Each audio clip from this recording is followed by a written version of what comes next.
Hello, everybody, and welcome to another episode of the Black and White United Show. I'm your host, Andreas. Thank you so much for tuning in with me this afternoon. We are going to do a trade and general trade talk update. Strap yourselves in because there is so much to get through. Roll the intro. 0, 1. Let's get started.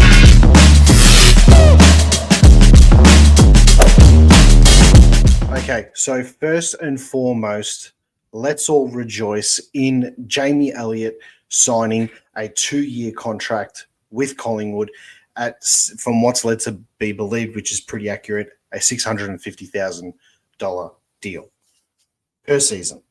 Fantastic. He's a one-club player. He is a pie for life, premiership player, and for those on Twitter or X, however you want to call it, especially those that don't barrack for Collingwood from a particular club who thought there was some slight chance of him going, my phone's going off, of him going to the arch nemesis. It is just fantastic that they had their hopes all of a sudden just twinkling a little bit, and then bang, they dropped the announcement. Well done to Collingwood. Perfect timing. It's just awesome that he's staying. Can we also, as Collingwood supporters, put to bed any more talk of Charlie Kerno? That was just Collingwood raising a question saying, what would it take? And I am told from a very reliable source that Carlton has completely shut down any talks with Collingwood about Kerno, any other player. If there was level of interest, vice versa, there will be next to no deals done between the two clubs for the foreseeable future. That's just the way that it is when dealing with an arch rival, very similar to Manchester United, Liverpool, Real Madrid, Barcelona, that type of stuff. It's just not going to happen. We need to put that to absolute bed. There's not much more you can say about that. So let's just, as supporters, as a supporter group, drop that. Sydney is the front runner for Charlie Kerno if he does leave Carlton, which I still think is a very unlikely scenario. Carlton are holding their cards pretty close. So nothing to worry about there. Just move on. It's becoming more evident by the day that we will be saying goodbye to Brodie Mihocek. Nothing has been 110% confirmed, but the talks are that it is a better offer for him. The 3 years instead of potentially a 2 or a 1 that Collingwood is offering, the money is better at Melbourne. My opinion is, from what I've been told and all the vibe, that he is going to go to Melbourne, and it is the one deal, it is the one move now with free agency that we have to accept. I have I don't know how other people feel, but personally myself, I have absolutely zero ill feelings towards Brodie Mihocek. He came to us as a mature age rookie. I think he was the age of 24. I could be mistaken. Someone correct me if I'm wrong. He came to Collingwood. He was picked up from Port Melbourne in the VFL as a defender. He came to be one of our best forwards that we've had in the last 10, 15 years. He was our leading goal scorer for a number of years. He's a premiership player. He will go down in Collingwood folklore as just one of our most solid contributors. And personally, myself, I wish him absolutely all the best moving forward, going to a new club, finishing off his career as a high. I hope he plays well, just not against us. But there is nothing wrong with him moving on. That's the nature of the business. He's much loved. But from a Collingwood supporter point of view, you could see his form tapering off towards the end. As his body gets older, he's a bit banged up. We can see that. It's just the obvious move for him. I don't think it's going to impact us too much. We've got players like a Charlie West that needs to come through also. McStay will get a better run at it.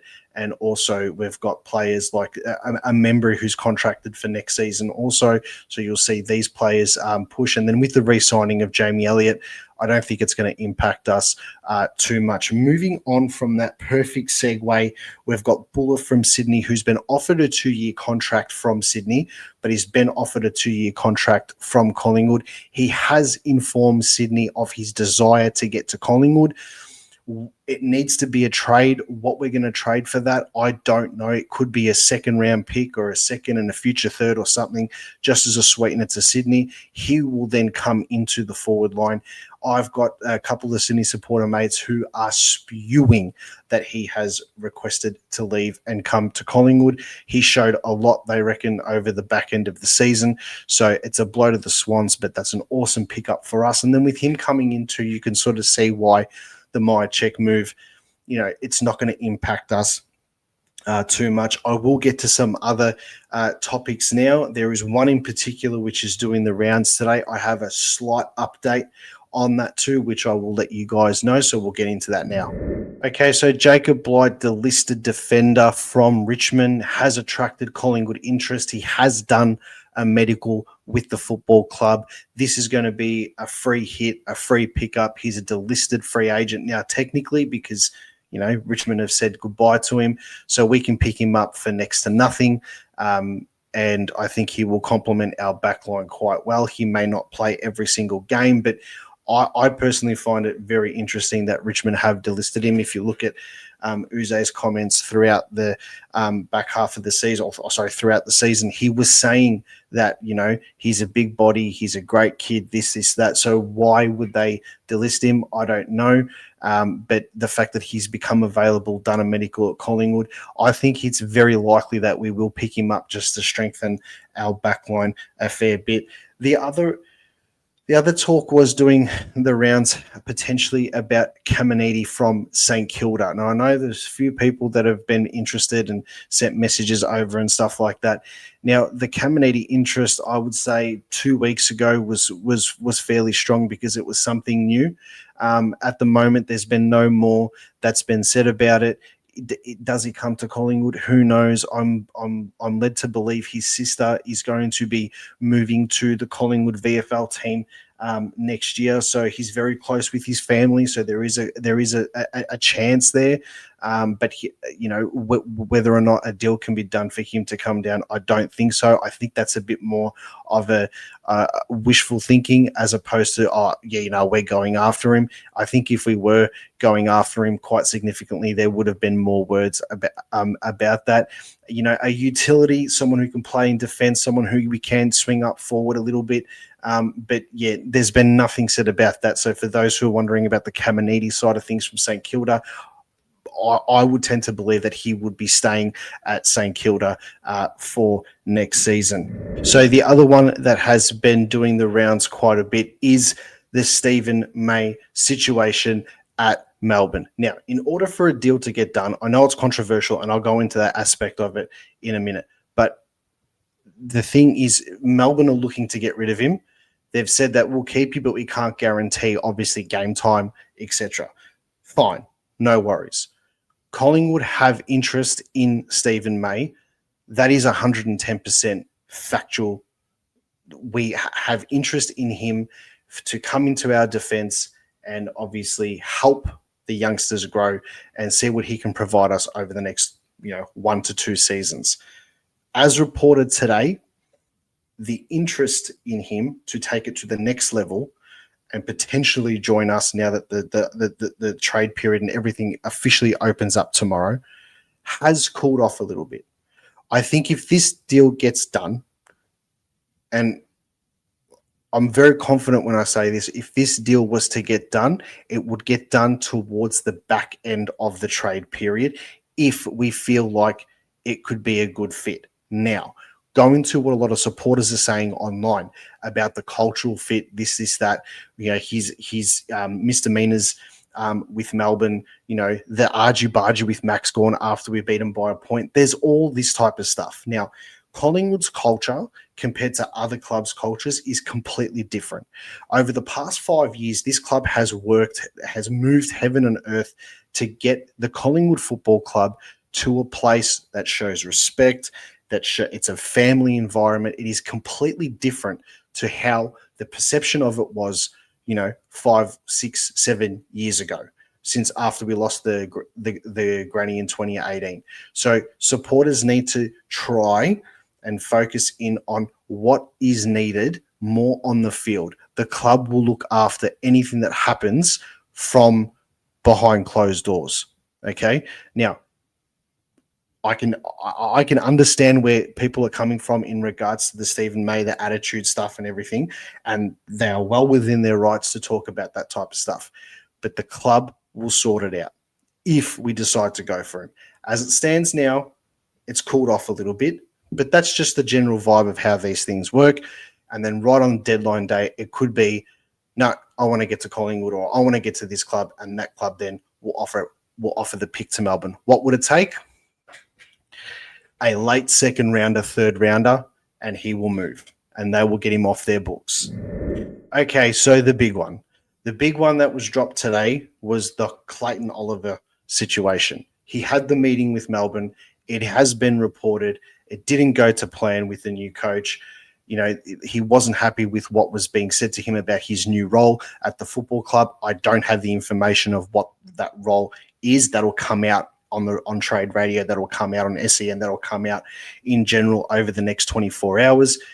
Collingwood's interest in him, from what I am led to believe, it is very, very minimal at this very point in time. It is hang on a second, let's suss it out. Let's worry about it in the next few days. Let the dust settle from what's happened today with the Melbourne Football Club. They've obviously got a fair bit on their plate in regards to the whole Petrarca deal, which is either going to go to Adelaide or the Gold Coast. You do need another midfielder, however, to run with Nick. And I can't express this enough. If there's anybody from the Collingwood Football Club that watches these videos, we need another player to run with Nick Dacos to build that midfield around him. And it was said on Gettables today that, I think Cal Toomey said it, that, if you're building a midfield around Nick Dacos, is Clayton Oliver or someone like him the player that you need to help him out and make him better? Well, yeah, obviously. I mean, that's no shit, Sherlock. That's a pretty obvious statement. But you've also got to think about, what he's been through over the past, 3-4 seasons. But you've also got to take into consideration the culture at the Collingwood Football Club, and that if he was to come over, we can make him a better player. He showed signs this season getting back to good form, and no other perfect example was the game against us in round 24 when Oliver and Petrarca, went back to vintage 2021 style and, got over 30 possessions each, I'm pretty sure. So, you would think that, the interest level that from what I've been told is there, but it's a watch this space. There's going to be other clubs. There's going to be Carlton are going to go for him. Geelong will always put their hat in the ring. And there's going to be, Western Bulldogs will probably try and sneak in there as well, even though they've got a team of almost 22 midfielders or 23 midfielders. So there's a lot to digest in this space with Clayton Oliver. So we've just got to take a step back, breathe. The club knows what they're doing. Their main focus, obviously, right now is to make sure they've got all their, pieces of the puzzle in place, get through the BNF tomorrow night, and then obviously over from Friday and then into the weekend and next week, make their play for somebody. I think we are going to go after a midfielder. I think the Pies would be silly not to put their hat in the ring. I know I said that before, but for the Pies will be silly not to try and land a big fish in this trade period. That is obviously a very general statement to make, but every club's going to try and do it. And in the words of the president, we will not, we're not going to stand still. So we're going to do everything we can to put ourselves in the best position to land the best players. And, obviously with our draft picks, you've got McGuan coming in, you've got McCarthy coming in, Saxena will most likely come in as well. and then Bull is going to come in from Sydney. We're probably going to get Jacob White, the listed defender from Richmond, and then we can try and get that next piece of the puzzle. Is it Clayton Oliver? I don't know. There is some surface level interest there, as I said, but it's a little bit of the update is there's no real update, but the ears are perked. The ears are perked, and we will try and see what we can do. Things will develop over the next 24 hours. There will be more heat in the talks about it. My phone's going off. There will be more heat and talk about it over the next 24 hours, which strap yourselves in because it's going to be massive. But above all else, the biggest news yesterday, Jamie Elliott has signed a 2-year contract extension at Collingwood. This is the news that we wanted. This puts us in a really good space now where we can get that piece of the puzzle out of the way.